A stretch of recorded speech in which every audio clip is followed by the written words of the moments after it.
when we shall begin our work in the fields assigned to us, then what will be the experience? What things we shall see anew? What will be the understanding of the people about us, about our organization, about our ideology? That will much depend upon what impression they form about you. Generally, when a worker goes in a particular field in the name of some organization, there may be pamphlets from which he may get some glimpse of the work that the organization wants to do. But by and large, the organization is known. The ideal of the organization also is known by the worker who goes and works in that field. And many times you find that an organization stands for certain things. But the image, they call it, image of the organization in the eyes of the people, it is different from what an organization is. Many times it happens. For individuals also it happens. Otherwise this expression would not have been correct. You say the image of that organization is this. Not necessarily the organization itself. Organization may stand for something else, but the image, either it may be bright or distorted. It depends upon the people who first go to represent the organization. Much will depend upon their way of thinking, their behavior. They know the organization by the persons who represent. This is very much true.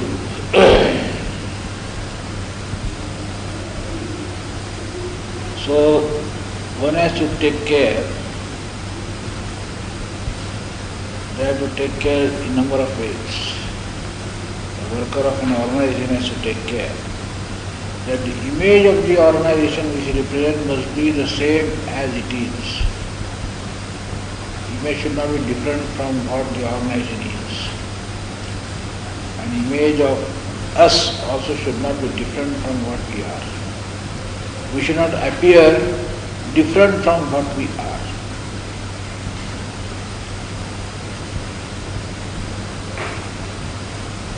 If we don't take this care that people always interpret your behavior.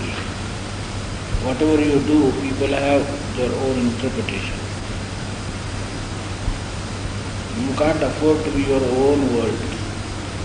You must always try to imagine what people will interpret our behavior when we say a particular thing. What meaning people will draw out of this. This is very relevant.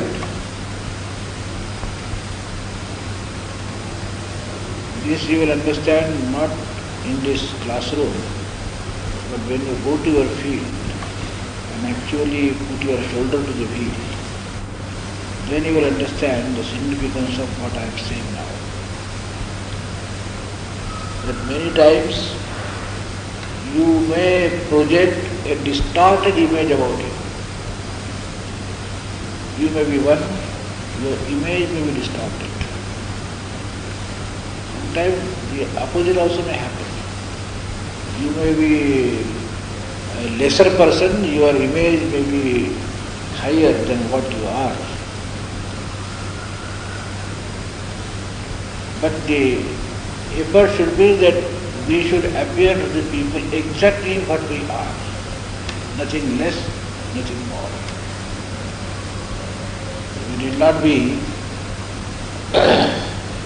We did not present ourselves in a better form than what we actually are. And naturally we should also take care that our image doesn't get distorted. People form the impression about us, the right and the correct impression.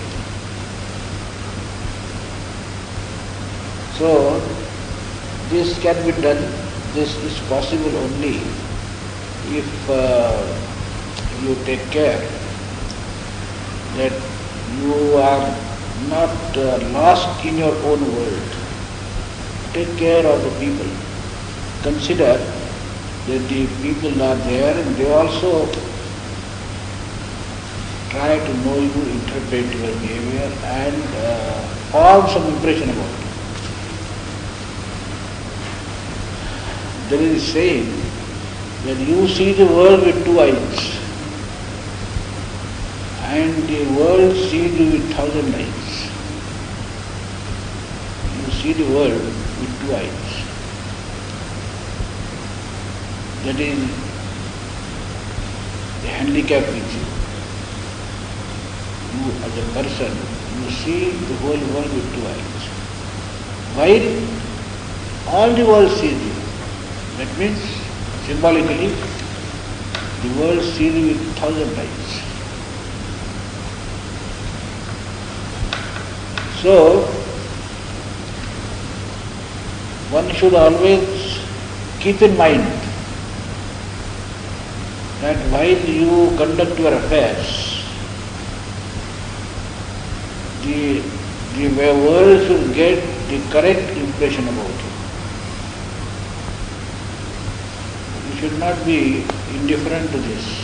You should not be just brush aside what people think about you.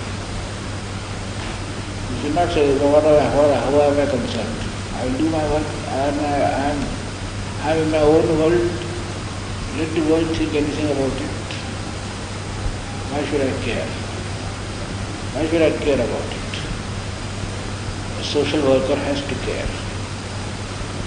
Social worker, a person who has to work in the society. After all, that is his field. And the society doesn't get the correct impression about you, then you invite trouble.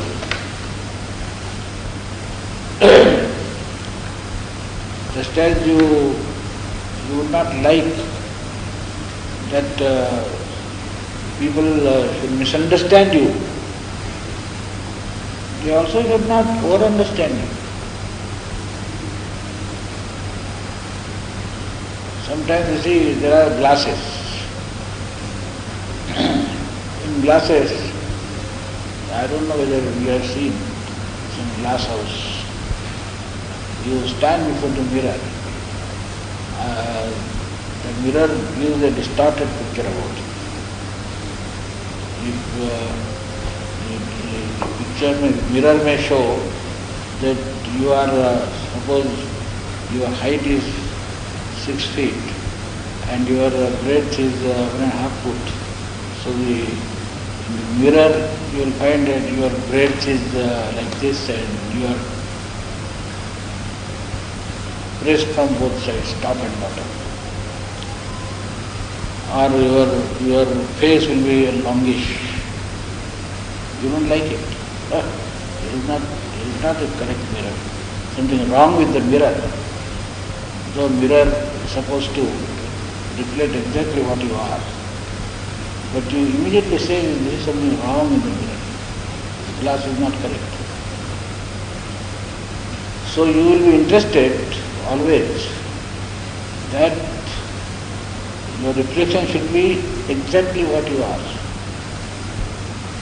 Nothing less, nothing more. Sometimes people want to present themselves as if they are very learned. They are not. You may, as a worldly man, you may like to project yourself. You are not learned. You know very little. You are an ignoramus. But you present yourself in such a manner that people think. You make a conscious effort that people should have this impression about me that I am a learned man, I am a knowledgeable person. This is also distorted image.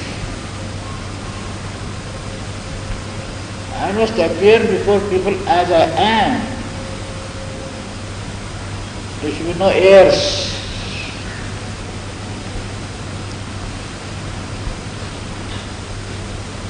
Why this makeup? Why do people believe in makeup? What is makeup?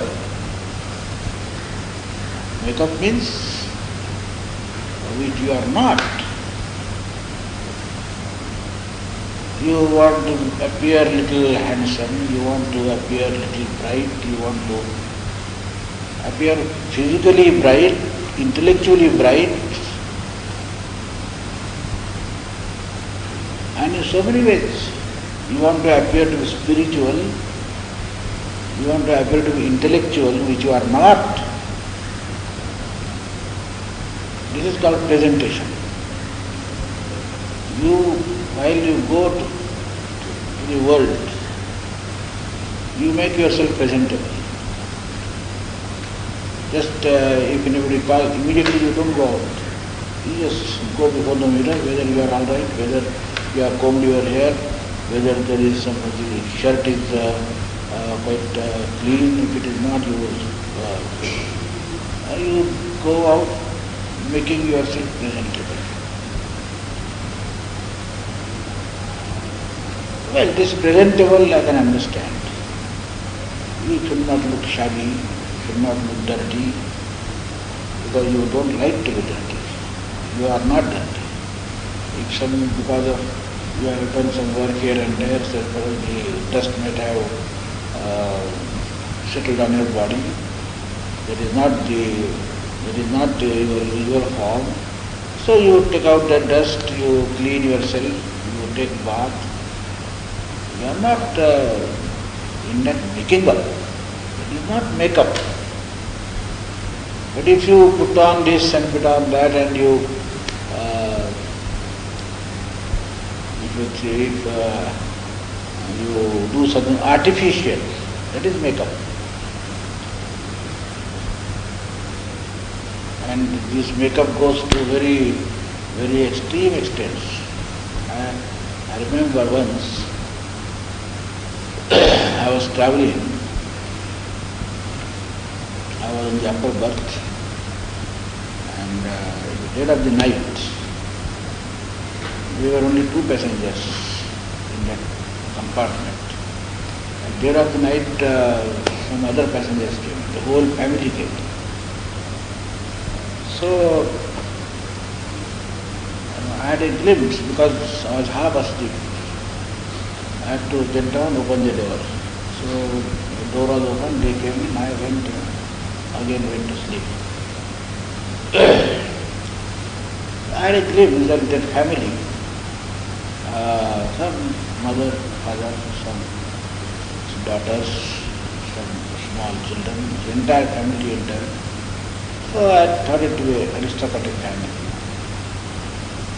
all educated. Girls appear to be very bright, handsome, pretty. So in the morning, as my habit is, I got up a little early. I went to the bathroom, I came out and sat on my bed. Then I found that one girl got up. I could not believe my eyes. I just tried to say that what I am seeing. That girl, I found that she had no eyebrows. She had no eyebrows at all. So he looked like a ghost. The girl which appeared to be very pretty the previous night, I couldn't believe my eyes. She immediately went to the bathroom and came out. Then she was her original self, quite handsome, quite pretty. She was not satisfied with God-given eyebrows. They have not had the proper curve. So to have the proper curve, it cannot be superimposed. So this whole thing should be removed root and branch, and then have artificial thing. You make yourself presentable. Your conscious effort to make you appear what you are not. So this makeup also is an effort to project yourself in brighter colors, in every sense of the term. You must appear more handsome, you must appear more intelligent, you must appear more of everything. So just as you need not make any effort to make yourself appear something more than what you are, equally interested you must be that you should not appear less than what you are. Unnecessarily, why should you give incorrect picture to people? Have the right image. See that the people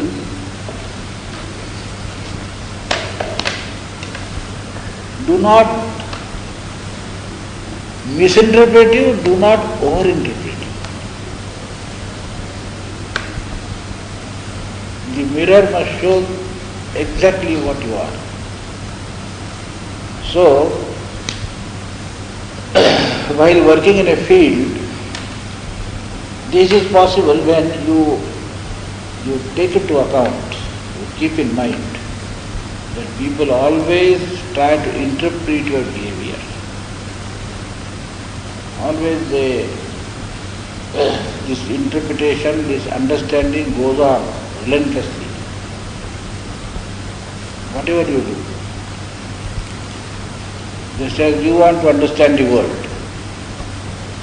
When you go to a field, you meet people, you assess how far this man will be useful to us, how far this man is having this idea, that idea.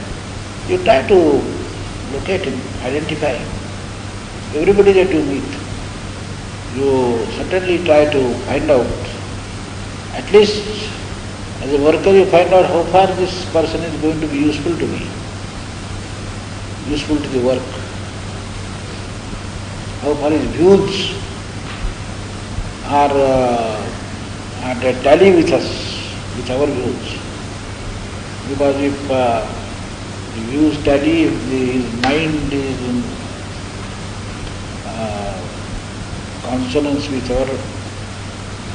our mental makeup, then there can be rapport. Then certainly we can become friends and he can be a good co-worker.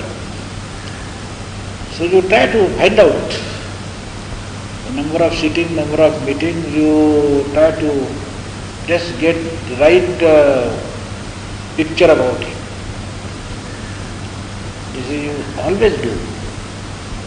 But you must understand that as you do it, others also do about you. And in this sense, if you can judge with your two eyes, you can you do your this assessment, judgment, and you pass verdicts with your mind, with your two eyes. You see, examine. The world has 100 eyes. They are in a better position. So you have to keep in mind this. If you keep in mind this, then you will be not unawares. you will see that nothing, no act of yours should be such that will distort your picture or that will give incorrect picture to the people.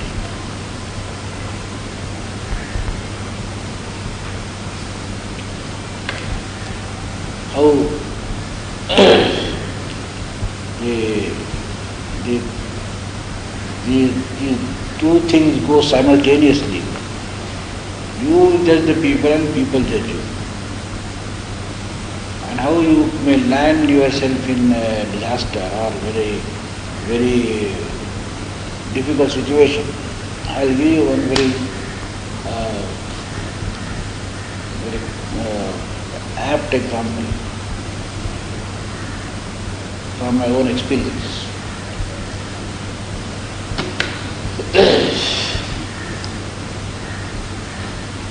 I was perhaps studying in third year college. I was staying at Nagpur in a rented house, and there were neighbors.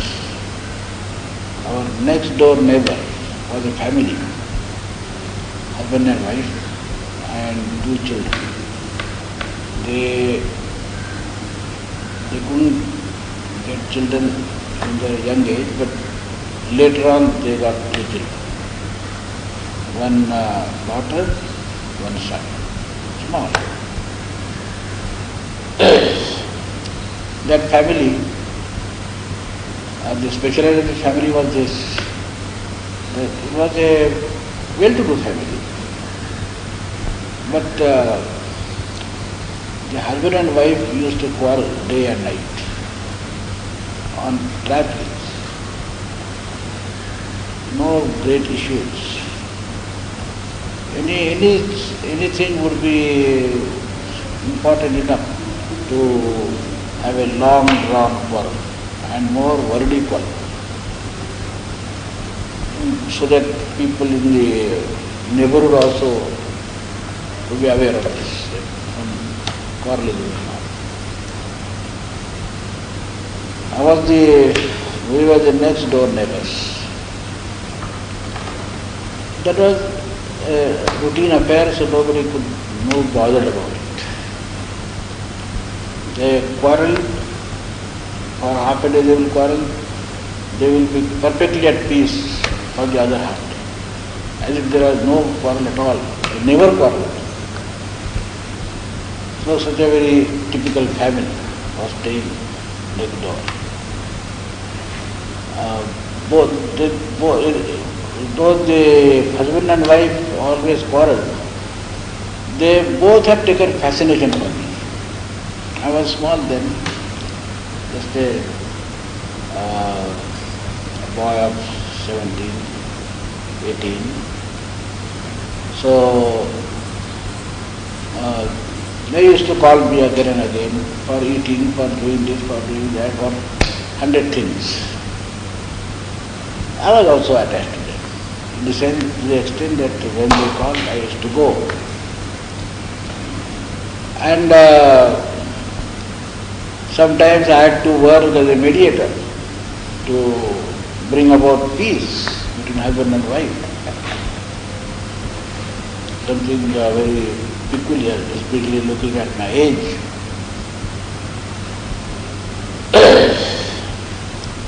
So, among these quarrels, one pattern was like this. The husband will go and he will disappear for 3-4 days. And he will threaten that I will not return. And then there will be a search. And then he will return for after 3-4 days. And everything will be all right. So this also was a part of the game. Once it happened that the husband left the place with a note that hereafter I am not going to return. I am going to take sannyas. I am going to take to monkhood. I am going to some long journey. So the wife did not take it seriously because it was a usual affair. But then 3 days over, 4 days over, 5 days over, then the wife was, the lady was scared. Then she began to inquire here and there. Then to put pressure, wherever he may be, that he should return, she started fasting. That he would not take food. After that, wherever he may be, he will know that she is not taking food, then he will return. They were all the routine study. But then 2 days she did not take food, and 3 days she did not take food. Then she began to show signs of weakness. Those small 2 boys, one girl and one boy, they also got a little scared. Then my relations began to tell me that you go there, find out what is the matter, you find out where he has gone and you bring that gentleman back home, otherwise that lady will die, she is not taking food. I was actually worried about my examination. Some 6 monthly, 9 monthly, some terminal examination was there, I was busy with it. But they all began to tell me that you should do something about it. So then I tried to find out where he has gone, where he is in Nagpur itself or he has gone outside. Some of his friends, I gathered information about those friends. Then I came to know that that gentleman has gone to Indore, and he had understanding with one of his friends that he should, every 3rd day he should give the report of the house, what is happening in the house, and he should send money when he demand. And because his son was a friend of mine, so I could get this intelligence that he has gone there. So now to go and fetch him. So my sister-in-law also told that you need to go and he will not come just by writing letters. If you go there, he will come. So you have to go there. Somehow you must go there. If he is at Indore, go to Indore and bring him. So I had mastered out of Nagpur by that time. Though I am a wanderer now, at that time I had not boarded the train for a long distance. Quite later I began to travel. So then the question came before me, now I have to go. So the timetable and which station we have to change and this and that, all the information I gathered. And then this great risk that I go there in the hill, in the big city, where I am going to find him. So I may come empty-handed, I may not even get a trace of him. What am I to do? But then ultimately I decided to go. That lady gave me money. I boarded the train. At that time I had to go to Bhusawal, from there I had to come to Khandwa, from there I had to go to Indore. So I remember at that time about 7 o'clock or 8 o'clock in the night, the train used to go. It used to reach about 2 o'clock or 3 o'clock in the night. So I was worried, how am I to reach the exact place, where he must be staying, how many dharmashalas are there. So in the train I came to know there are important 3-4 dharmashalas, big dharmashalas. And but which dharmashala I should go? Big dharmashala means, you may stay there for 10 days and go to all dharmashalas and you will not find him. But in that train, in my compartment, there was one gentleman who was the nephew of the person who was the manager of the big dharmashala in front of the station. So thinking that, well, this is the God-given opportunity, so I befriended him. I said, my father has left home and I have to get him back. Then will you help me? So then he said, yes, my uncle is there, you come, I will take you to the Dharamshala, then you will find out whether that man is there. In the night itself we shall see the register. So at 3 o'clock when I reached there, he took me to the Dharamshala. I met that manager, he saw the whole list. And to my great surprise and my good fortune, his name was there. And I was told that he is there for the last 7 days. So now the problem before me was that I should see him and he should not see me. Before he sees me, I should see him. If he sees me, he will run away from this place. So I must see him before his eyes fall on me. So how to do that? So that night I put my luggage means not with a bag, put in a room and did my morning duties, and it was drizzling. I put on my raincoat and also one umbrella, and I took my position near this sanitation block, because the gentleman will come to latrine and go to finish his morning duties.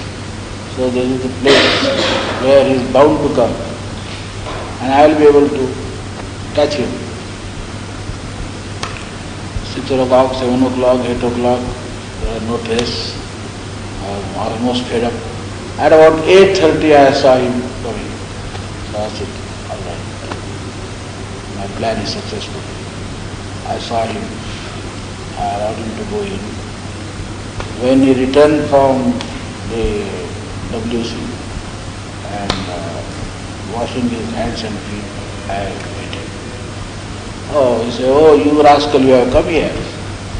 Why did you come? How did you come? Who sent you here? I said, in my own fashion, I told him, no, I have come here. You see, do you know what havoc has been created in the house? And I told, I made a description which would melt him, and said that everybody is anxious about you and therefore they have sent me here. So he said, well, I know these tactics. I am not going to fall in trap. Now I have decided to take sannyas and I am going to, from here, now that you have come here, I will stay here for a day or two. I will take you to all these places, to all the temples. I will show you things here. And after 2 days, you go and I will also go. But do one thing, that don't try to send any letter from here. And you should not go alone. I must always accompany you. So, if you find that you are conspiring, then I will, without telling you, I will go from this place. I said, what is that? You see, I am very fond of this sannyas. If you are going to take sannyas, why should I go and object to you? I would also like to take sannyas. I am not very much enamored of this life. It is good that you take sannyas. What is this? But if you are going to take sannyas, I am not going to obstruct you. But you think about it. Your son is there, your daughter is there, she is so small, but I am not going to persuade you against this taking sannyas. Be assured about it. So, and I will not leave you, we shall go together. You see, understanding this eventuality, I had brought telegraphic forms already with me. I went to when I went to latrine, I told the telegram to his wife, And now how to give the telegram? He would not leave me. So next door, when we in that room, where we were staying, in the next room, the 3-4 rooms were there. There were students who had come. They appeared for examination.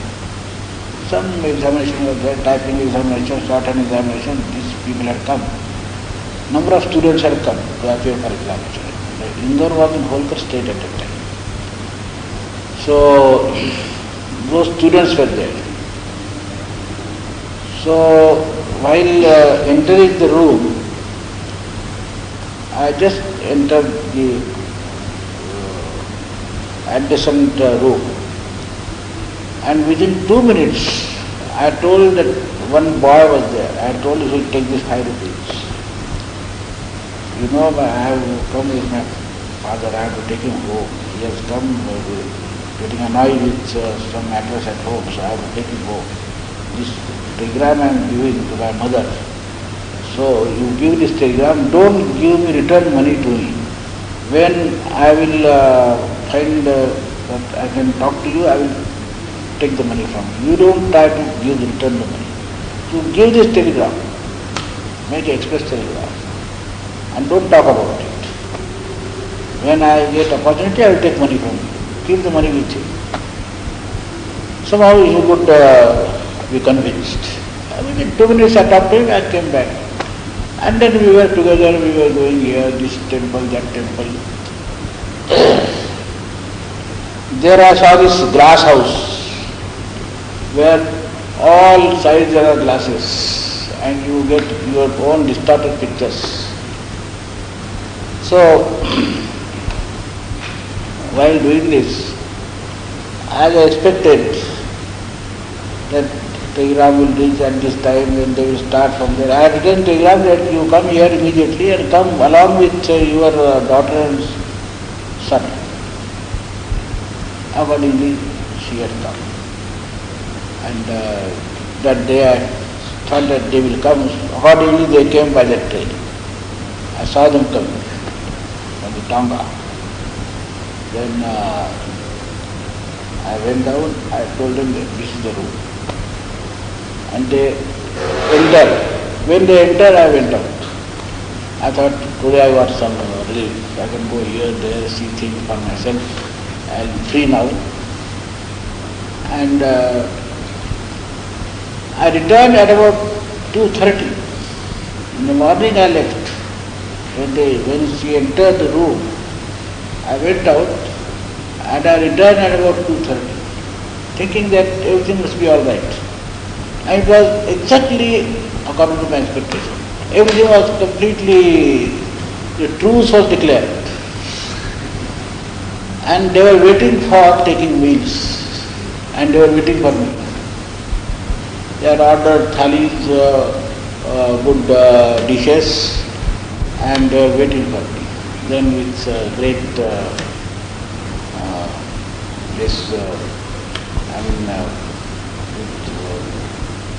great rejoicing as if we took our meals.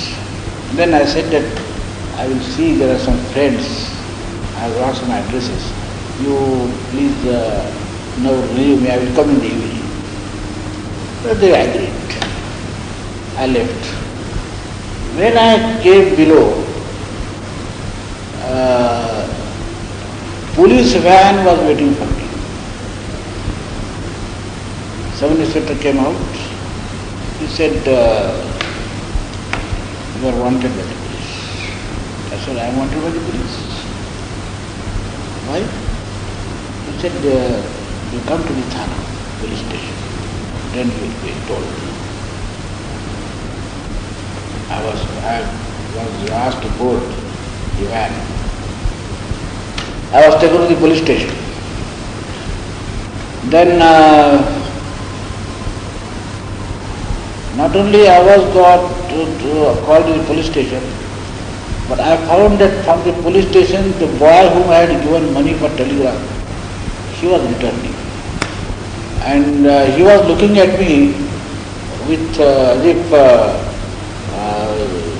he has seen his enemy. he was afraid and he was frightened, and he did not try to see me face to face. He went because he was coming out of the police station along with the police. He was going to the Dharmashala side. I was entering the police station. And police asked me questions. They were interrogating me for 2 hours. What place you belong to?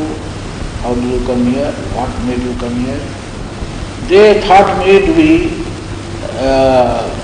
some person connected with some revolutionary party. And I have come there for mischief. And what made them think like that? My getting up early in the morning and from 5 o'clock standing there, regularly used to say that one roll of silk cloth every year in a particular day. So for 2-3 years, there are such a quantity of cloth that not only myself but other friends also, they had no want of cloth. We used to society.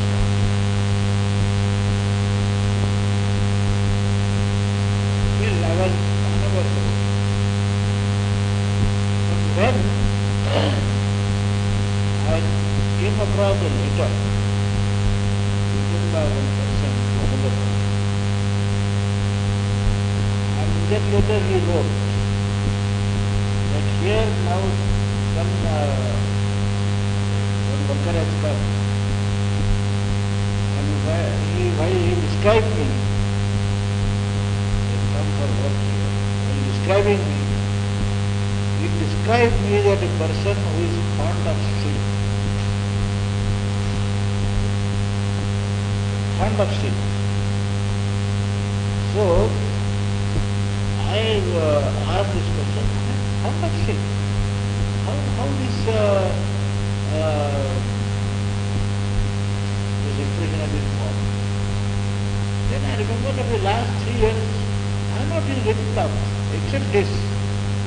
So it has, though I have got it free of charge and though my friends also use it, but this is now the people have started identifying me as a person who is fond of sin. Who has given this impression? Who is responsible for it? Are you fond of sin? You are not fond of sin. But if this impression you are given because you are using this cloth, that means you are responsible for it. If you think that it is a distorted image of you, then you should have taken care about it. So, all the experiences, they may teach you. Because I had to learn the hard way. There are 2 ways of learning things. You learn the hard way, you learn the easy way.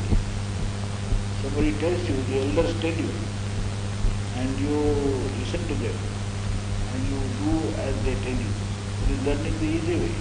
Learning the hard way means you do things without caring for others, you get kicks in life, learn it. That is learning the hard way. Just as you learn the swimming, the hard way and the easy way. If you want to learn swimming, then you tie a rope round your waist and somebody puts the other end in his hand and you enter into water and then you do this like this and slowly you will learn. There is another hard way, there is the easy way, most secure, because somebody is catching the other end of the rope. He will not allow you to drown. Other way is that somebody says that you come along with me, you enter the sea, you enter the river where neck deep water, knee deep water, and you slowly go and then you get into trouble. But then the other friend is there, he saves you. So This is the hard way to learn. Getting into difficulties and getting over the difficulties. You yourself get into difficulty, you yourself get over the difficulty. So, I am telling you that this is what happens. So be careful that people don't form a distorted image about you. And every time people form a distorted image about you, you are the person who is responsible for it. You have given the reasons for it.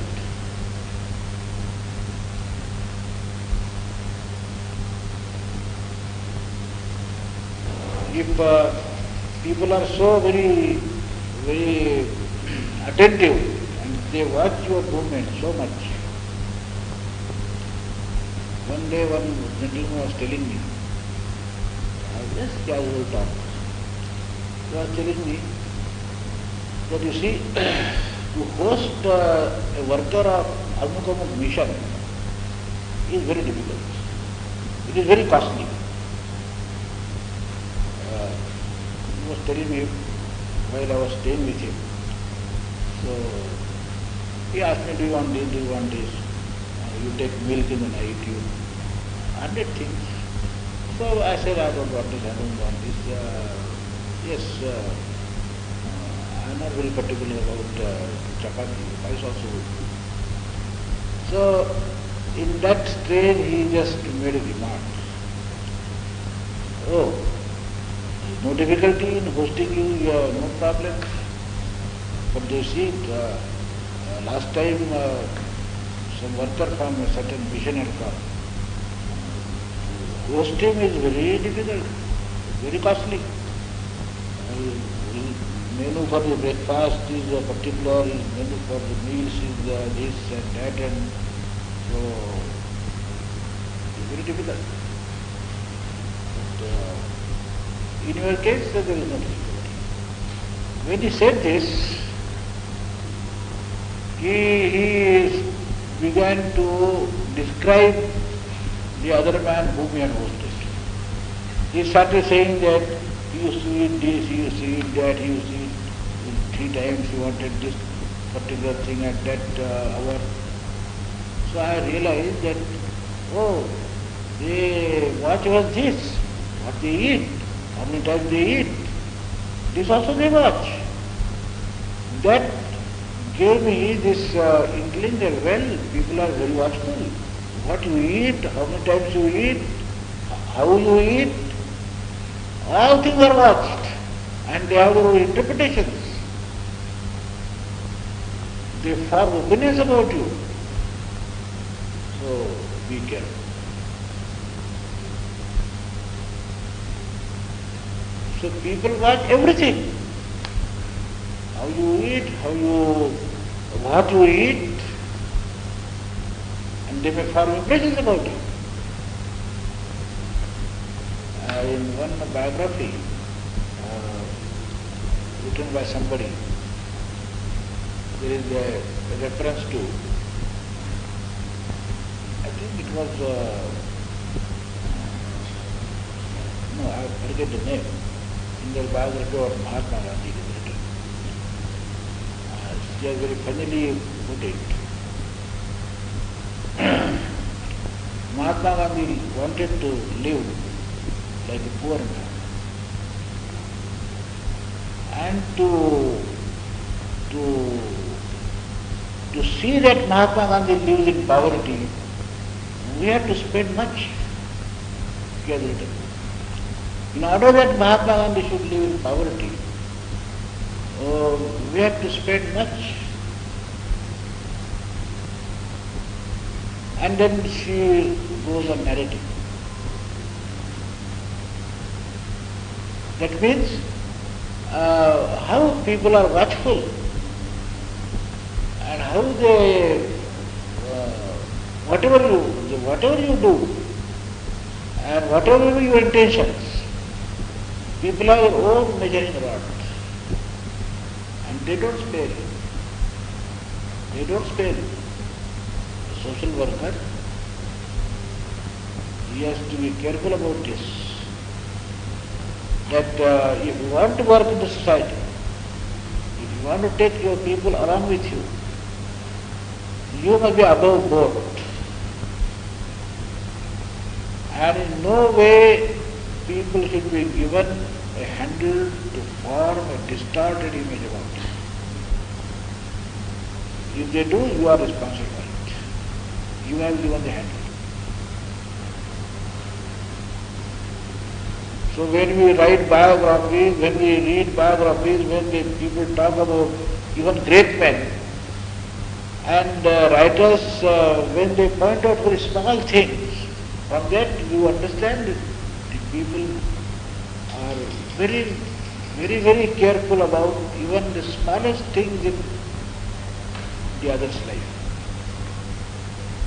And if you want that people should know you as you are, then you have to be careful. So, my point is, when you go to the field, you have to work and work among the people. The people are your gods. People, for them you work, with them you work. And therefore, you can start your work well if they know you as you are. Even small things, people interpret you and your organization and your ideology. One day a gentleman was asking me that is it compulsory in the Vivekananda Kendra that the life workers should grow beards? I said, well, how do you ask this question? He said, no, I got this gentleman did that worker came, he has beard, that man came, he has beard. Third, except you, perhaps everybody has beard. So is it necessary that, and when he is supposed to grow beard? That is, if they find one man having beard, another man having beard, third man having beard, so immediately they begin to construct story that this Vivekananda Kendra, that means they at a particular stage when they become 4 years life workers, senior life workers, they grow beard. So whatever you do, people interpret. They must interpret. They can't live without interpreting. Now they should not misinterpret. They should not draw any funny meaning out of your actions. You have to be careful about it.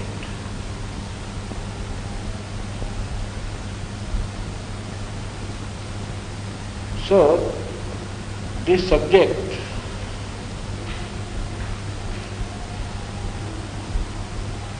in the very first sentence I said, if you look at the world with 2 eyes, the world looks at you with 1,000 eyes.